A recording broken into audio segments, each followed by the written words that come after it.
Alam niyo ba yung sobrang tiwala ng customer natin minsan nakakapindang. Minsan naman nga hoy, kasalanan din nating mga baker kasi hindi tayo nagre-reply agad. Kaya naman ito, gawin nga ako din sa ating suok. Sabay 3 kinabukasan agad at aray na nga ho yung final product. Hello ho sa inyo. At ayan nga ho, walang patumpik-tumpik ay inaccept ko nga ho kahit ako'y fully booked. Talaga ako'y napapansin siya pag wala nga hong cake aring ating suping are.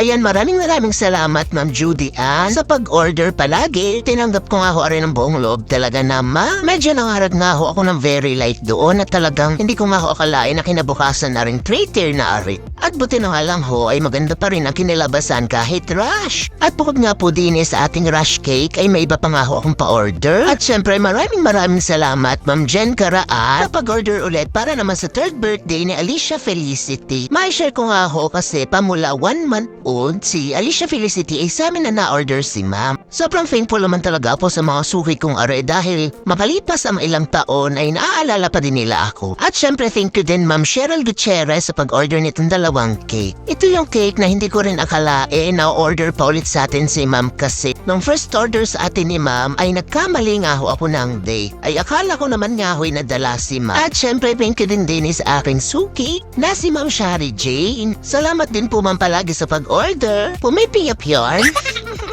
At happy first birthday sa'yo, baby Aya! Thank you nga din po pala din sa ating first-time client na si Ma'am Sheila Gutierrez. At another suki natin na 2 cake nga ho ang in-order. Thank you nga po pala Ma'am Maylene Katapa sa pag-order palagi at pag-recommend nga ho sa aking mga cakes. Yan nga din po pala ay may kasamang 2 dozen of cupcake. At syempre ang cake natin for baby Ellie. At may naligaw din nga ho isang bento cake. Sobrang thankful talaga ako pag gaganto nga ho kadami ang aking pa-order. Nakakapagod pero napaka-worth it. Wari ko naman nga ho pagtapos ko ng mga pa-order na iyan ay talagang humilata ako ng bonggang-bongga. O siya, yun lamang po ngayon. Bubush!